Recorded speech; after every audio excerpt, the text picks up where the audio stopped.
બોલો ક્યાંથી આવ્યા છો? હું આમ તો નારોલથી આવેલો છું. અમદાવાદ. અમદાવાદ નારોલ. શું નામ તમારું? પ્રવીણ. પ્રવીણભાઈ. હા. આ પહેલા જન્મથી પેરાલિસિસ છે તમને? ના, તો શું થયું છે? એક્સિડન્ટ થયેલો છે. એક્સિડન્ટ થયો હતો? શું થયું હતું? આવડો સળિયો છે. અચ્છા. ઓહો ગાડીમાં એક્સિડન્ટ થયેલો છે. કેટલા વર્ષ પહેલા એક્સિડન્ટ થયો હતો? લગભગ 1.5-2 વર્ષ જેવું થઈ 2 વર્ષ થયા. સારું ના થયું? ગયું. સળિયો નાખ્યો ને. ઓકે.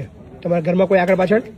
છોકરો એક છે પણ એ નારોલમાં રહે છે અને છોકરો જે નારોલમાં રહે છે. અચ્છા. છોકરાએ મન ના રાખ્યો એટલે કાઢી મૂક્યો.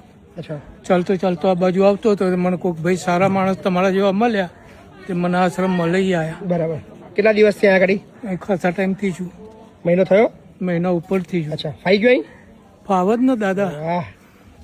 તમારા દરબારમાં અહીંયા ના ફાવે એવું પણ ના ના, સરસ રહો, કોઈ ચિંતા ના કરશો ને. ના ના અને આ ફરી ઓપરેશન બીજું કરવાનું થશે, આપણે કરાવડાવીશું. નહીં, લગભગ નહીં કરાવવું પડશે આ ઓપરેશન બીજું કરાવવું પડશે. ઢીચનથી ઉપર સળિયો છે. અચ્છા.